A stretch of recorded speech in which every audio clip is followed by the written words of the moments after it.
Next lesson है प्रकाश का परावर्तन तथा अपवर्तन, गोलीय दर्पण तथा लेंस। ये है टॉपिक, लेसन है ये। और इस लेसन में ये टॉपिक है प्रकाश का परावर्तन किसे कहते हैं। जब कोई प्रकाश की किरण किसी पृष्ठ पर आपतित होती है तो उसी माध्यम में लौट जाती है, इस घटना को प्रकाश का परावर्तन कहते हैं। यही लिखा है इसमें। जब कोई प्रकाश की किरण किसी पृष्ठ पर आपतित होती है तो टकराने के बाद उसी माध्यम में लौट जाती है, इस घटना को प्रकाश का परावर्तन कहते हैं। जो किरण आपतित होती है इस किरण को आपतित किरण कहते हैं, और जो प्रकाश की किरण उसी माध्यम में लौट जाती है इस किरण को परावर्तित किरण कहते हैं, तथा इस पर जो लंब डालते हैं इसे अभिलंब कहते हैं। आपतित किरण और अभिलंब के बीच बनने वाले कोण को आपतन कोण आई कहते हैं, इंसिडेंटल एंगल आई कहते हैं। परावर्तित किरण और अभिलंब के बीच बनने वाले कोण को परावर्तन कोण आर कहते हैं, रिफ्लेक्टेड एंगल कहते हैं। तो ये है आई आर, आपतित किरण, परावर्तित किरण और अभिलंब। परावर्तन के नियम, परावर्तन के दो नियम हैं। पहला नियम, आपतित किरण परावर्तित किरण तथा उस पर खींचे गए अभिलंब तीनों एक ही तल पर होते हैं। आपतित किरण, परावर्तित किरण तथा उस पर खींचे गए अभिलंब तीनों एक ही तल पर होते हैं। दूसरा नियम, आपतन कोण आई और परावर्तन कोण आर बराबर होते हैं, आपस में बराबर होते हैं। तो ये दो नियम है, यही इसमें लिखा है। आपतित किरण, परावर्तित किरण तथा उस पर अभिलंब तीनों एक ही तल पर होते हैं। दूसरा नियम, आपतन कोण आई व परावर्तन कोण आर बराबर होते हैं, अर्थात कोण आई बराबर कोण आर। अब आता है वास्तविक प्रतिबिंब और आभासी प्रतिबिंब में अंतर। पहला अंतर है वास्तविक प्रतिबिंब सदैव उल्टा होता है। जैसे मेरा एक पेन रखा है, ये वस्तु है, तो यदि प्रतिबिंब ऐसा दिखाई दे तो ये वास्तविक कहलाता है। और जैसे ये पेन है, व्हाइट बोर्ड का एक मार्कर है, इस तरह की वस्तु है और प्रतिबिंब भी ऐसा ही दिखाई देता है, तो इसे कहते हैं आभासी प्रतिबिंब।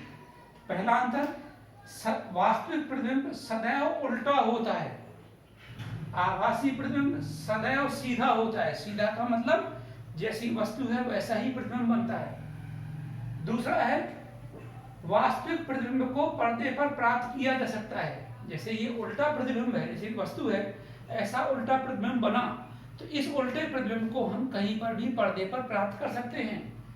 और सीधा जो प्रतिबिंब होता है, आभासी प्रतिबिंब होता है, इसे पर्दे पर प्राप्त नहीं कर सकते। तो ये तीन अंतर होते हैं। वास्तविक प्रतिबिंब और आभासी प्रतिबिंब में दो अंतर होते हैं। अब आते हैं दर्पण किसे कहते हैं। दर्पण मुख्यतः दो प्रकार के होते हैं। एक होता है समतल दर्पण, दूसरा होता है गोलीय दर्पण। गोलीय दर्पण दो प्रकार के होते हैं। एक होता है अवतल दर्पण, एक होता है उत्तल दर्पण। जो समतल दर्पण क्या होता है, ये कांच की प्लेट है। कांच की प्लेट के में किसी भी ओर पॉलिश कर देंगे तो समतल दर्पण बन जाएगा। यही मैंने लिखा है, कांच की प्लेट में किसी और पॉलिश, किसी भी तरफ पॉलिश कर देते हैं तो ये समतल दर्पण बनता है। अब गोलीय दर्पण क्या कहलाता है। गोलीय दर्पण में अवतल दर्पण और उत्तल दर्पण क्या कहलाते हैं। जैसे ये कोई गोले का भाग है, ये भी एक गोले का भाग है। जो ये भीतरी भाग है इसका, या इसका ये भीतरी भाग है, तो इस भीतरी भाग को हम भीतरी भाग कहते हैं या दबा हुआ भाग कहते हैं। इस भाग को, अंदर वाले भाग को भीतरी भाग या दबा हुआ भाग कहते हैं।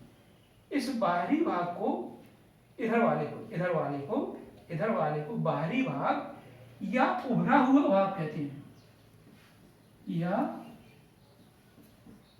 उभरा हुआ भाग कहते हैं। अब आता है अवतल दर्पण क्या कहलाता है? तो जिसके बाहरी भाग या उभरे हुए भाग में पॉलिश हो और भीतरी भाग से परावर्तन हो, भीतरी भाग या दबे हुए भाग से परावर्तन हो, अवतल दर्पण कहते हैं। उत्तल दर्पण जिसके भीतरी भाग या दबे हुए भाग में पॉलिश होती है और बाहरी भाग से प्रकाश का, इस बाहरी भाग से प्रकाश का परावर्तन होता है, इसे उत्तल दर्पण कहते हैं। तो यही मैंने लिखा है, अवतल दर्पण में बाहरी भाग में पॉलिश, देखो इसके बाहरी भाग में पॉलिश और भीतरी भाग से परावर्तन, इस इधर वाले भाग से परावर्तन, से कांच का गोला है, इधर हम पॉलिश कर दें, इधर वाले भाग से परावर्तन हो, तो ये अवतल दर्पण। इसमें भीतरी भाग, इधर वाले में पॉलिश हो, इधर वाले से परावर्तन हो, तो यही लिखा है, भीतरी भाग में पॉलिश हो और बाहरी भाग से परावर्तन हो, तो इसे उत्तल दर्पण कहते हैं। अब इसमें कुछ आपको परिभाषाएं पता होना चाहिए। पहली परिभाषा है वक्रता केंद्र किसे कहते हैं। तो जो गोलीय दर्पण का जो केंद्र होता है, गोलीय दर्पण में जो गोले का केंद्र होता है, इसे वक्रता केंद्र सी कहते हैं। देखो ये गोलीय दर्पण के गोले के केंद्र को वक्रता केंद्र सी कहते हैं। गोले के केंद्र को वक्रता केंद्र सी कहते हैं। वक्रता त्रिज्यक गोले के पृष्ठ, ये गोले का पृष्ठ है, और ये वक्रता केंद्र के बीच की दूरी सी, और ये पृष्ठ के बीच की दूरी, इसके और इसके, या इससे और इसके कहीं के भी बीच की दूरी, ये कहलाती है वक्रता त्रिज्या। यहाँ से यहाँ की दूरी, या यहाँ से यहाँ की दूरी, या यहाँ से यहाँ की दूरी, ये वक्रता त्रिज्या कहलाती है। तो ये है वक्रता त्रिज्या आर कहलाती है। अब कुछ परिभाषाएं अभी और समझाता हूँ। नेक्स्ट टॉपिक है ध्रुव, पोल। तो दर्पण के मध्य बिंदु को ध्रुव कहते हैं। जैसे ये दर्पण है, इसके मध्य बिंदु को ध्रुव कहते हैं। दूसरा होता है, नेक्स्ट है द्वारक, जिस भाग से प्रकाश का परावर्तन होता है। जैसे ये भाग है, इसके भीतरी भाग से परावर्तन होता है, फिर M1 M2 को द्वारक कहते हैं। इसमें इसके बाहरी भाग से परावर्तन होता है, पर M1 M2 वाला एरिया है बाहरी भाग, तो जिस भाग, तो ये बाहरी भाग इसका द्वारक कहलाएगा, इसका ये भीतरी भाग द्वारक कहलाएगा। तो जिस भाग से प्रकाश का परावर्तन होता है, दर्पण के जिस भाग से प्रकाश का परावर्तन होता है, उसे द्वारक कहते हैं। द्वारक M1 M2 है। अब आता है मुख्य फोकस। जरा ध्यान से देखो, मुख्य अक्ष के समांतर जाने वाली प्रकाश की किरण परावर्तन के बाद जिस बिंदु से होकर जाती है, कोष्टक में अवतल दर्पण चित्र 1 में, या जिस बिंदु से जाती हुई प्रतीत होती है, कोष्टक में उत्तल दर्पण चित्र 2 में, इस बिंदु को फोकस F कहते हैं। फिर समझो, मुख्य अक्ष के समांतर जाने वाली प्रकाश की किरण परावर्तन के बाद जिस बिंदु से होकर, जिस बिंदु F से होकर जाती है या जिससे जाती हुई प्रतीत होती है, उसे फोकस कहते हैं। फोकस और ध्रुव के बीच की दूरी को फोकस दूरी कहते हैं। मुझे लगता है मैं एक इसमें टॉपिक भूल गया। नेक्स्ट टॉपिक है मुख्य अक्ष। एक टॉपिक भूल गया इसमें, तो आप लिखेंगे मुख्य अक्ष। मुख्य अक्ष ध्रुव P व वक्रता केंद्र C को मिलाने वाली रेखा को मुख्य अक्ष कहते हैं। तो ये है मुख्य अक्ष।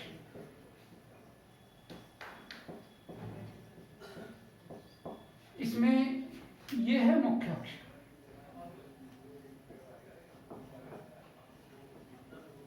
अब आप समझ गए होंगे कि ध्रुव P और वक्रता केंद्र सी को मिलाने वाली रेखा को मुख्य अक्ष कहते हैं। ये परिभाषा और जोड़ लो। तो मैंने आपको बता दिया कि मुख्य अक्ष के समांतर जाने वाली प्रकाश की किरण जिस बिंदु से होकर जाती है अवतल दर्पण चित्र 1 में, या जाती हुई प्रतीत होती है उत्तल दर्पण चित्र 2 में, इसको फोकस कहते हैं। अब आता है फोकस दूरी। फोकस बिंदु और ध्रुव के बीच की दूरी को फोकस दूरी कहते हैं। फोकस बिंदु और ध्रुव P के बीच की दूरी को फोकस दूरी F कहते हैं। अब है फोकस दूरी और वक्रता त्रिज्या में संबंध। तो ये चित्र देखो, वही चित्र है मुख्य अवतल दर्पण में। पहले मैं अवतल दर्पण में समझाता हूँ।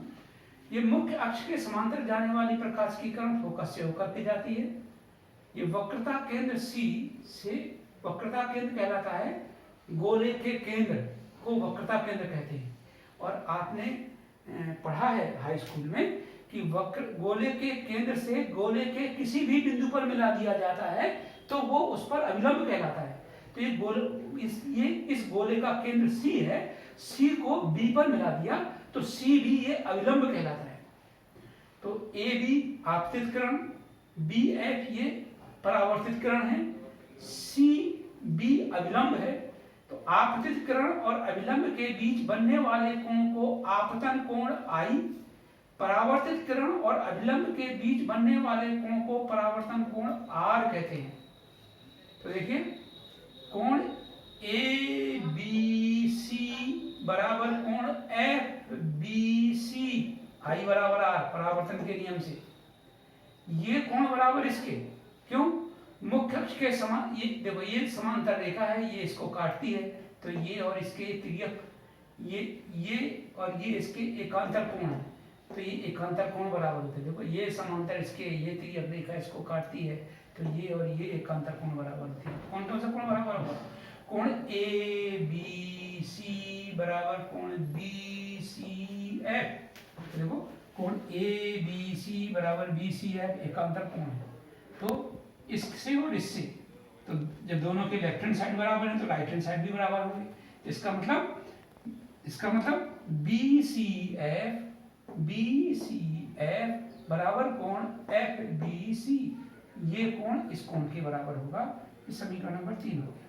अब त्रिभुज BFC में ये कोण बराबर इसके है तो इस कोण के सामने की भुजा ये कौन सी भुजा? FB। इस कोण के सामने वाली भुजा ये कौन सी भुजा? CF बराबर होंगे। तो ये हो जाएगा भुजा FB बराबर भुजा CF, भुजा FB बराबर भुजा CF। FB किसके सामने वाली भुजा, किस कोण के सामने वाली भुजा है? I के सामने वाली भुजा। और CF किस कोण के सामने वाली भुजा है? R के सामने वाली भुजा। तो ये बराबर होती है। क्यों? आपने पढ़ा है हाई स्कूल में, यदि किसी त्रिभुज के दो कोण बराबर होते हैं तो उनके सामने की भुजाएं भी बराबर होती हैं, इसलिए ये बराबर है। अब हमने ये माना कि बिंदु B बिंदु P के बहुत समीप है, तो जो FB है ये FP के बराबर होगा। तो भुजा FB FP के लगभग बराबर होगी। तो लगभग का चिन्ह बना दो, लगभग बराबर होगी। तो जब ये लगभग बराबर होगी तो FB FP के बराबर होगा। तो FP बराबर क्या हो जाएगा? CF के। तो FP बराबर क्या हो जाएगा? CF के। तो जब FP और CF बराबर होंगे तो इसका मतलब है FCP का मध्य बिंदु है। तो जब FCP का मध्य बिंदु है तो CP की दूरी को R कहते हैं। ये फोकस दूरी F कहलाती है। तो F धन है तो R बराबर 2 है या F बराबर R/2। तो फोकस दूरी वक्रता त्रिज्या की आधी होती है। ये अवतल दर्पण के लिए। अब उत्तल दर्पण में समझाना। देखो नेक्स्ट है उत्तल दर्पण के लिए फोकस दूरी और वक्रता त्रिज्या में संबंध। तो ये उत्तल दर्पण है जिसके भीतरी भाग में पॉलिश है, बाहरी भाग से प्रकाश का परावर्तन होता है। मुख्य अक्ष के समांतर जाने वाली प्रकाश की किरण फोकस से जाती हुई प्रतीत होती है पर ये परावर्तित हो जाती है। C वक्रता केंद्र है, इसको B से मिला दिया तो CB अविलंब कहलाएगा। आगे बढ़ाया तो BN इसका अविलंब हो गया। आपतित किरण और अविलंब के बीच बनने वाले कोण को आपतन कोण I कहते हैं। परावर्तित किरण और अविलंब के बीच बनने वाले कोण को परावर्तन कोण R कहते हैं। तो कोण ए बी एन बराबर कोण एम बी एन, ये एम बिंदु है, इधर वाला बिंदु है, एम बी एन आई बराबर आर परावर्तन के नियम से। और कोण देखो एफ बी, देखो इस ये भुजा को इसको पीछे में लाया है, ये इधर गया, तो ये इसका शीर्षाभिमुख कोण कहलाएगा या सम्मुख कोण कहलाएगा। तो देखो कोण एफ बी सी बराबर कोण एम बी एन, ये इसका शीर्षाभिमुख कोण है या ये इसके आमने सामने वाला कोण है। आमने सामने वाले कोण को संगत कोण कहते हैं। और देखिए ये समांतर इसके, ये तिर्यक रेखा इसको काटती है, तो ये इसका संगत कोण बराबर होगा। कौन सा संगत कोण बराबर होगा? कोण ए बी एन बराबर कोण एफ सी बी। देखो यही मैंने लिखा है, पहले तो समझ में आ गया आपके शीर्षाभिमुख कोण है, तो ये दोनों शीर्षाभिमुख कोण है, तो इनके राइट हैंड साइड बराबर है, लेफ्ट हैंड साइड बराबर होंगे, तो ए बी एन बराबर एफ बी सी के हो जाएगा। तो ए बी एन बराबर एफ बी सी के हो जाएगा। अब मैंने अभी समझाया ये इस कोण के बराबर है, क्यों? क्योंकि इसका संगत कोण है आई और आई। कोण ए बी एन बराबर कोण एफ सी बी, तो ये इसका संगत कोण है। इन दोनों को देखोगे तो ए बी एन बराबर होगा, तो एफ सी बी बराबर एफ बी सी के, एफ सी बी बराबर एफ बी सी के, ये दोनों कोण बराबर होंगे। तो त्रिभुज बी एफ सी में कोण, ये कोण बराबर इसके है, माने कोण एफ बी सी बराबर कोण है एफ सी बी के, ये कोण इसके बराबर है। तो इस कोण के सामने वाली भुजा ये, इस कोण के सामने वाली भुजा ये बराबर होंगी, माने भुजा सी एफ, इस कोण के सामने वाली भुजा सी एफ, इस कोण के सामने वाली भुजा एफ बी, तो सी एफ बराबर एफ बी होगा। परंतु बी पी के बहुत समीप है, इसलिए एफ बी एफ पी के बराबर होगा, तो सी एफ बराबर हो जाएगा एफ पी के, तो सी एफ बराबर हो जाएगा एफ पी के, तो सी एफ बराबर हो जाएगा एफ पी के। ये लिखा होगा बिंदु पी के बहुत समीप है, इसलिए भुजा सी एफ बराबर हो जाएगा एफ पी के, ये बी नहीं, सी एफ बराबर हो जाएगा भुजा सी एफ बराबर हो जाएगा, देखो सी एफ इसके सामने वाली भुजा एफ बी, ये देखो इसके सामने एफ बी और इसके सामने वाली सी एफ बराबर एफ बी, भुजा सी एफ बराबर F B, C F B के हैं। बिंदु बी पी के बहुत समीप है, तो सी एफ बराबर एफ पी के, सी एफ बराबर एफ पी के, ये बस सही था। तो जैसे ये इसके बहुत समीप है, तो बी एफ बराबर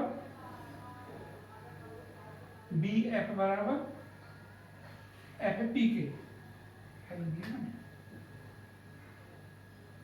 बिंदु पी के बहुत समीप है, इसीलिए भुजा एफ बी बराबर भुजा एफ पी के होगा, भुजा एफ बी बराबर होगा भुजा एफ पी के। देखो बिंदु बी पी के बहुत समीप है, इसलिए भुजा एफ बी का मान भुजा एफ पी के बराबर होगा, ये भुजा इसके बराबर होगी। तो ये जब ये भुजा इसके बराबर है, तो जब ये भुजा इसके बराबर है, तो एफ बी बराबर भुजा हो जाएगा एफ पी के, तो ये हो जाएगा समीकरण नंबर 7। अब देखो समीकरण 6 और 7 से, समीकरण 6 और 7 से, 6 और 7 से क्या है? एफ बी एफ पी के बराबर है, एफ बी और एफ पी के बराबर है। चलो चाहे 6-7 लिखने की जरूरत ही नहीं है। तो एफ बी एफ पी के बराबर है, एफ बी एफ पी के बराबर है, तो हाँ चलो 7 लिख दो, समीकरण 6 व 7 से देखो एफ बी एफ पी के बराबर है, एफ बी एफ पी के बराबर है, तो सी एफ बराबर होगा एफ पी के। 6 व 7 से भुजा सी एफ बराबर हो जाएगा, स्मॉल एफ है, भुजा सी एफ बराबर हो जाएगा भुजा इसके एफ पी के। देखो फिर दोबारा देखो, सी एफ ये कोण बराबर है तो इनके सामने वाली भुजा ये भुजा इस भुजा के बराबर होगी, ये इसके समीप है तो एफ बी एफ पी के बराबर होगा, तो एफ पी बराबर सी एफ होगा, नहीं होगा, एफ पी बराबर सी एफ होगा। इसका मतलब ये है कि एफ सी पी का मध्य बिंदु है, जब एफ सी पी का मध्य बिंदु है, ये इसका मध्य बिंदु है, तो आर बराबर 2 है, या एफ बराबर हो जाएगा r/2। तो ये इसका सूत्र है।